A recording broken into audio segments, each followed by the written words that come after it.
Hello, everyone. Today, the topic of conversation is going to be orientated around readiness of when to start an FTMO challenge.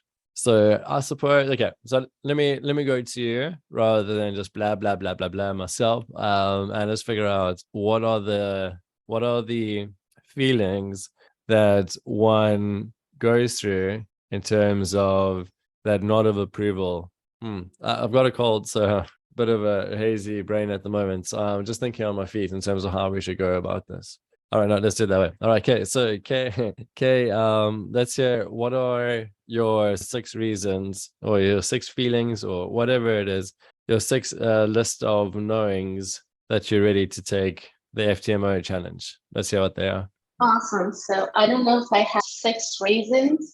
However, I start with you guys.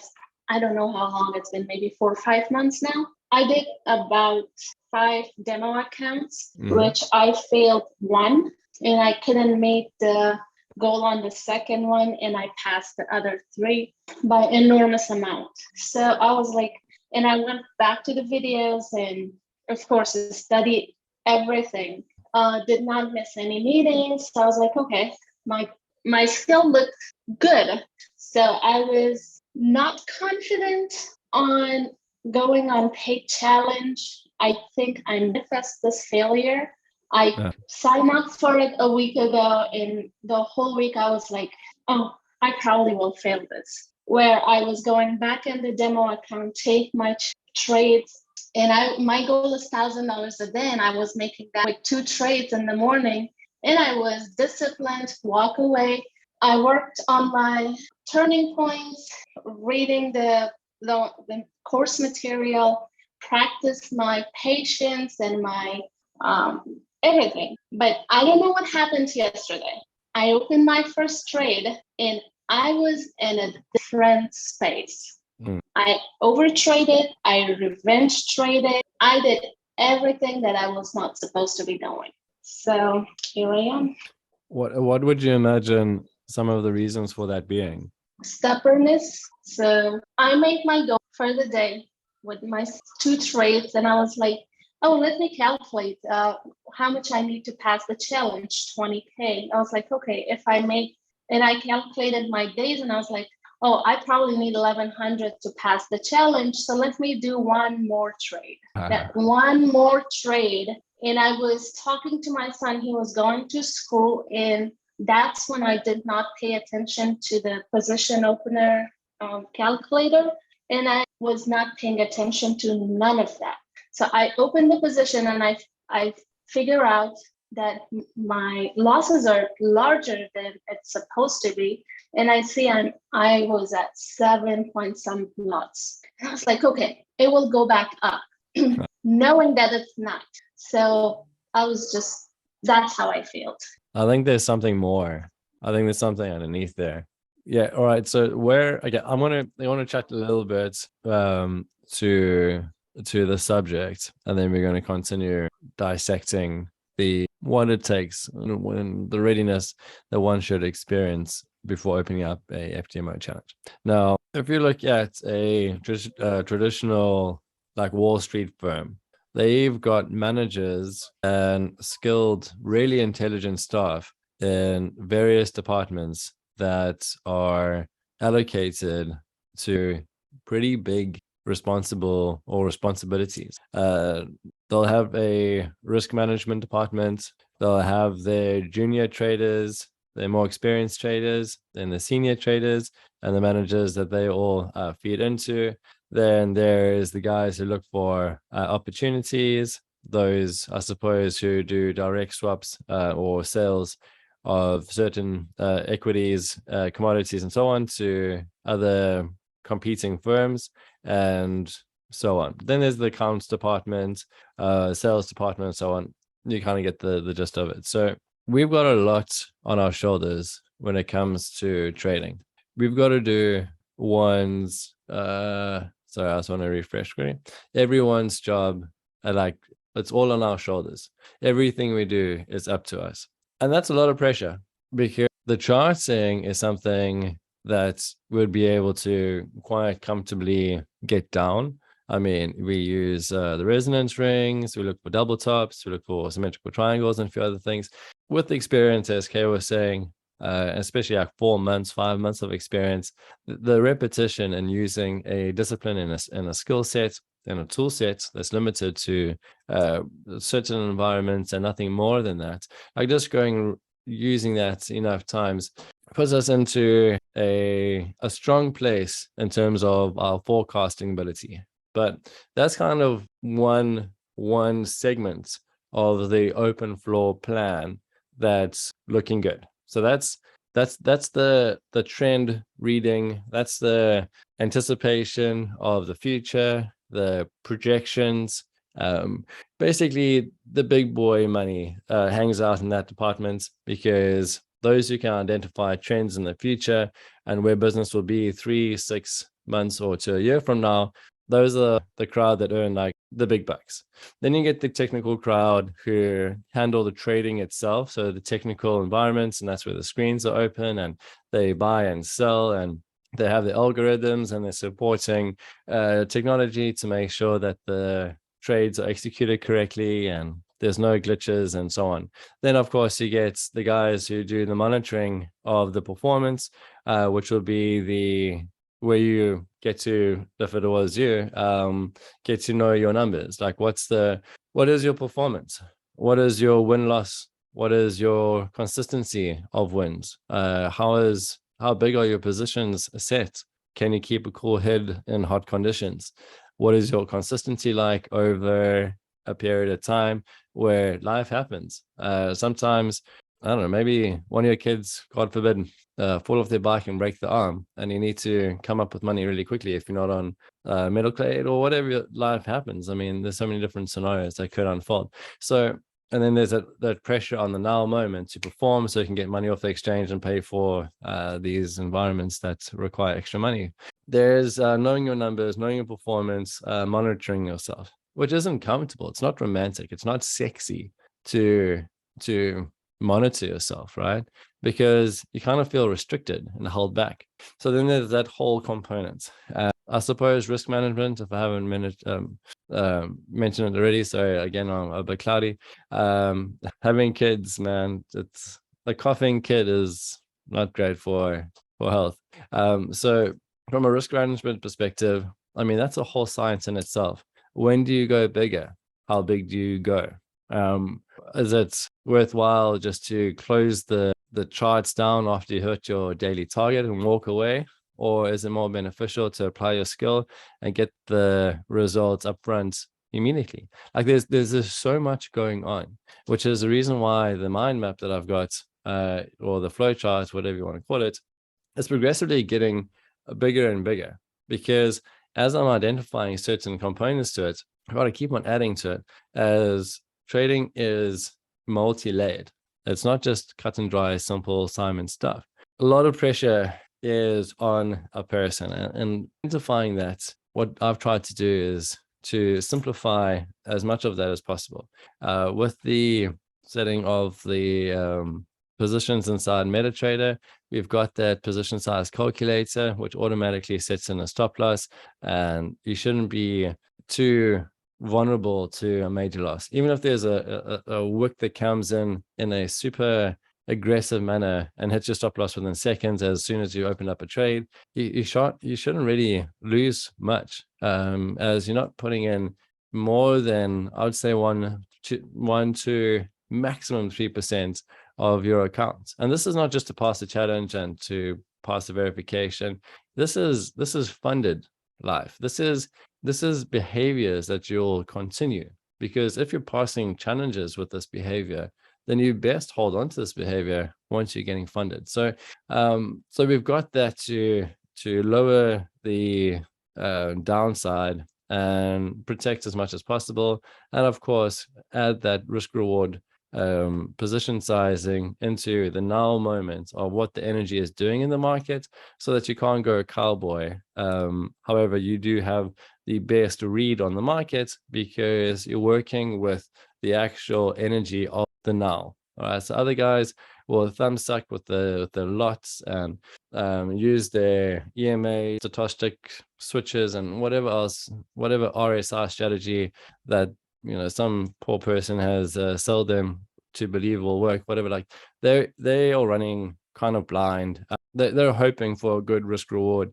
You guys don't need to hope. It's pre-programmed and it's all available to you. So like we're here to obviously support as much as that, but that kind of is a little bit off topic. The real question is like, how do you know when it's time to put your $1,000 plus, if you're going for the $200,000 account, on the line to prove yourself that you are able to be a part of the top 1 to 5% of traders in the world? So Kay said that she's passed 5 demos. Roughly, I know there was some terms and conditions to 1 or 2 of them, but ultimately, I mean, she's been very vigilant for the last 4 to 5 months, and she's been patient, she's been focused, and building up her experience and her skill, her confidence, her discipline, practicing patience, and all of a sudden, once she gets the confirmation from FTMO that there is the $200,000 now available for her to trade, she manifests the failure and finds some crazy way to lose. I mean, for God's sake, she was saying goodbye to her son, and then something happened on the computer. That's just crazy. But it's not crazy at the same time, because many people have got their own similar story in how they will trip up over themselves. We spoke the last time we had one of these sessions about the feelings towards opening up a trade. The category of being psyched to get into a trade, like psyching up to get into a trade, versus the category of feeling anchored and prepared. And they are very different worlds.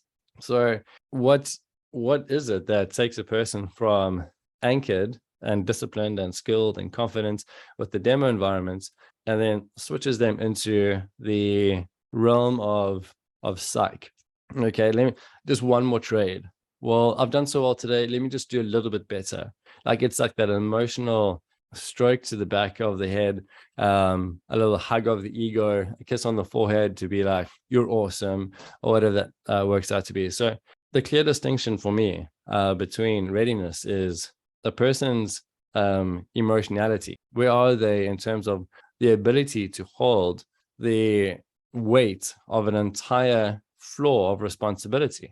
Risk management, projection, performance review, asset allocation. Like there's this whole level of responsibility on them, whereas some guys might just think it's charting and then they open up a trade. But it's not the case. The markets can be difficult, but it also can be simple. Depends on where the person is emotionally. Like what's important is like, what is the attachment to the outcome? What is the ability of a person to breathe through a consolidated period where, like, for example, myself, I'm $500 down and waiting for what I thought was going to go down, but instead it looks like I'm going to take a loss on this. Like, how is one's stomach to real world losses versus demo account losses? These are all things that come into play. The reason for that long explanation on that is because the trick or the trip or the whatever is like, how do you know how you are until you are in that environment? So I think what I'm starting to lean towards more, which is, I don't know, everything's got its argument for and against, but I think if someone can pass a challenge on a $10,000 account and feel comfortable about doing so, then and only then do I feel perhaps they should deserve to qualify for a $200,000 account and so on. My thinking is, if you're going to be trading, why not do it properly, right? But that's just the way I'm wired. That's just the way I've always done things. Emotionally, I've done this for the last 5 years. It's been peaks, it's been troughs.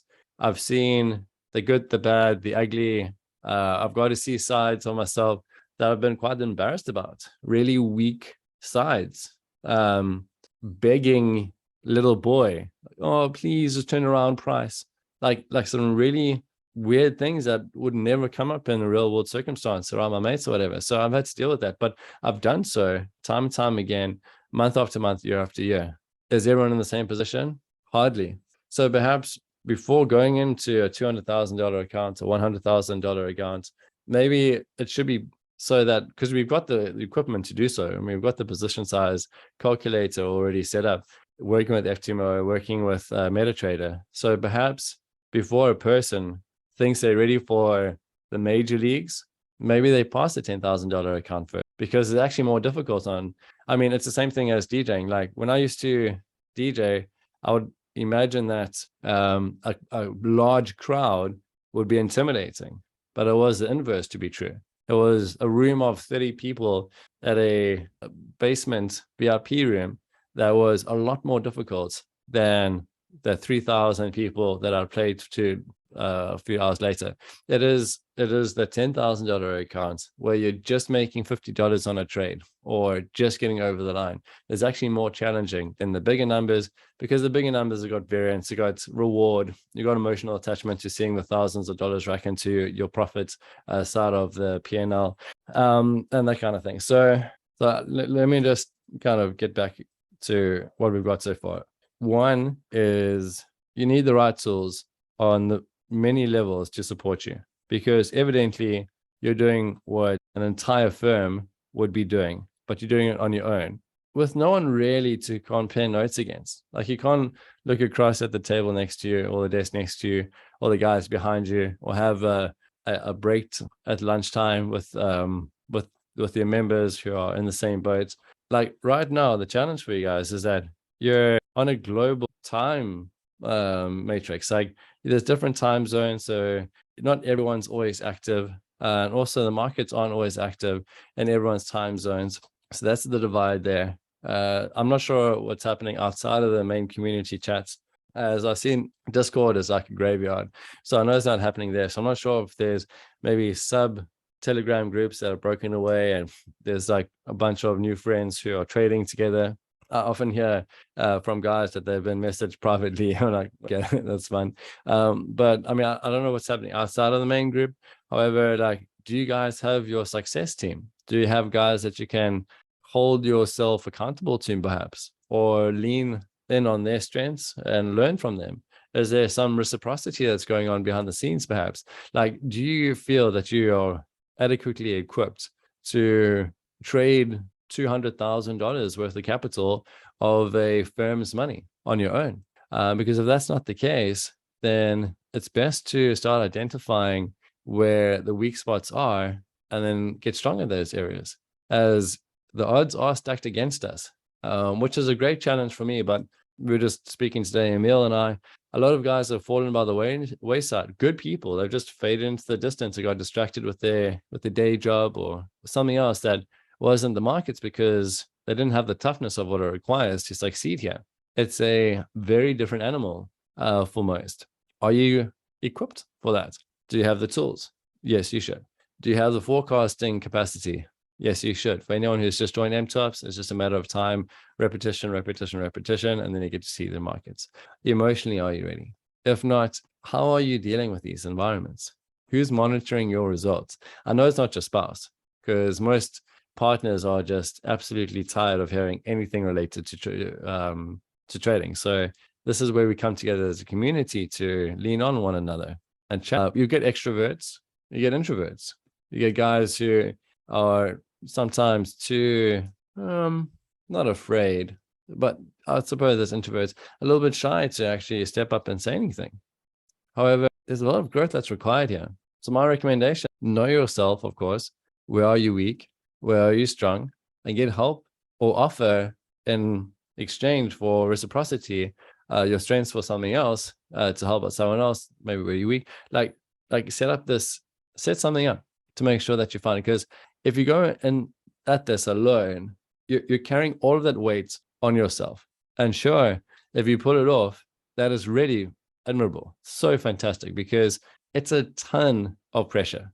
And there's a reason why 95 to 99% of FTMO traders don't get funded.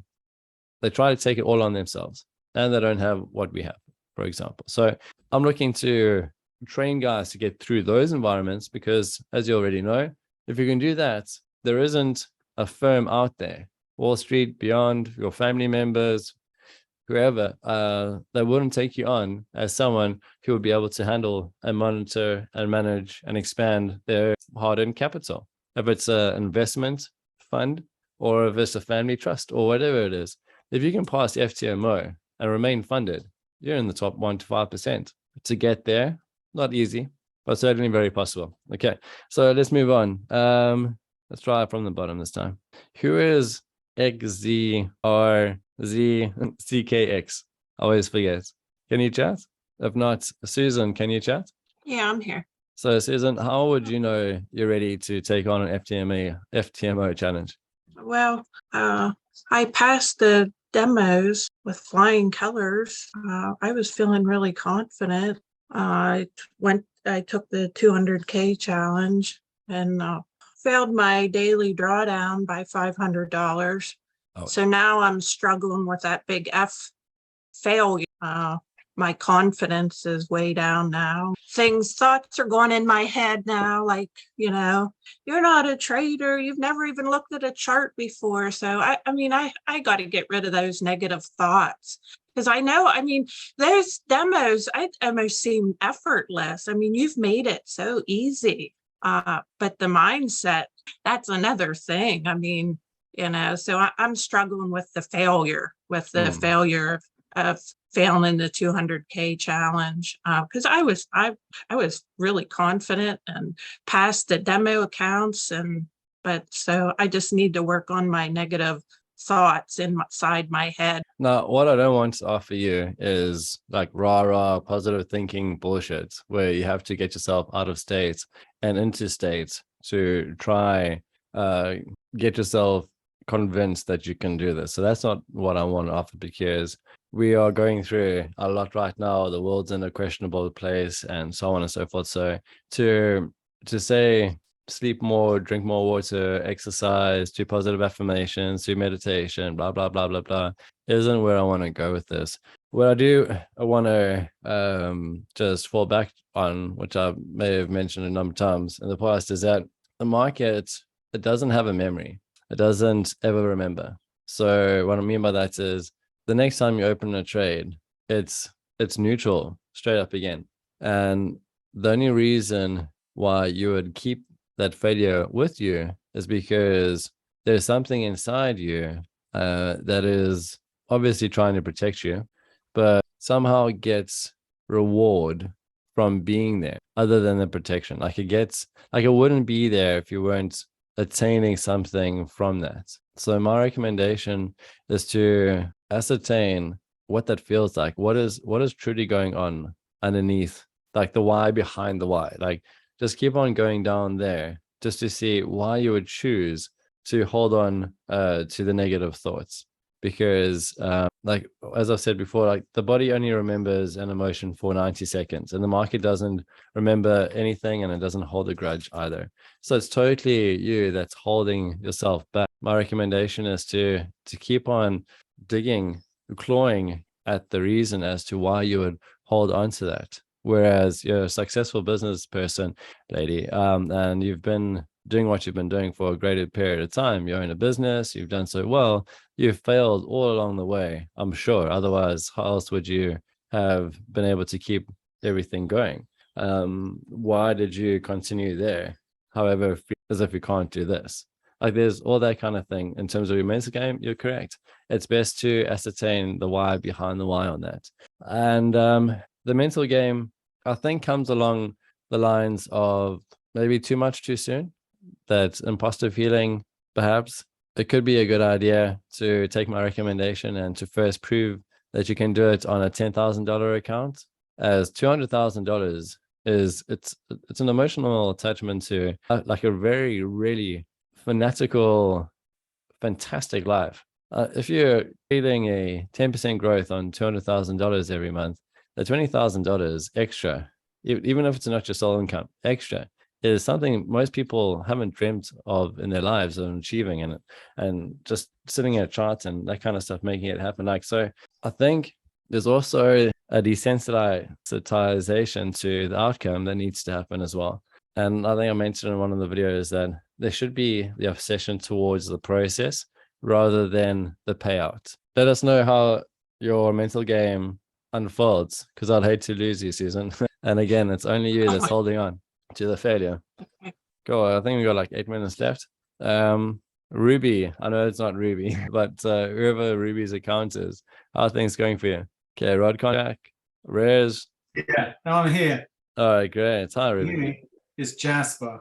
Ruby's my daughter. I'm in her account. Okay. I'm not actually. I took the summer off because I'm busy working. But when I've had moments like now, lunchtime here, I've been playing around, and I'm very close now to taking the challenge.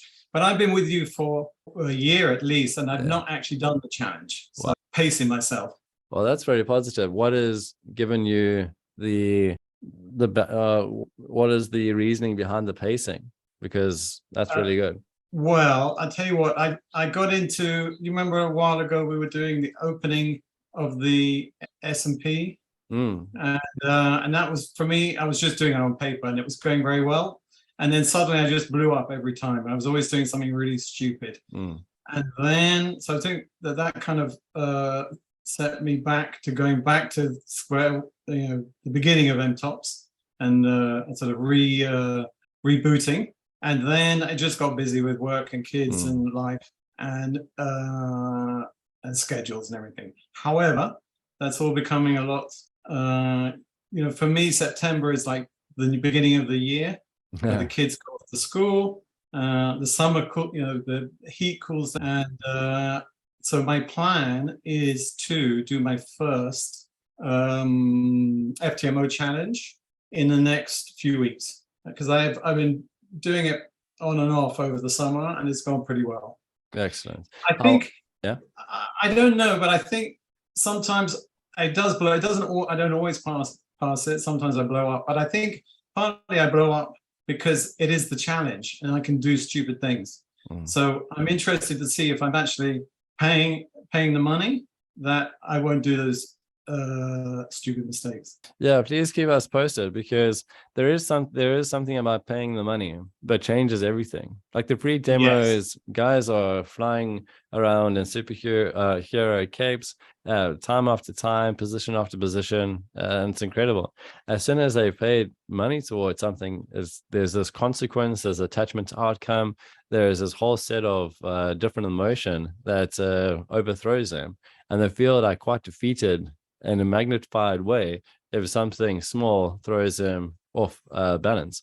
And it could be for various amounts of reasons. And I would love to know from your experience, after you started the challenge, after you paid that money, the emotional journey that you go through, so we can maybe revisit it and pick it apart and ascertain what it is that's getting us off balance after we're on the other side. Well, I'm happy to read the report back. And, I definitely believe in the system. It is, you have built something really incredible.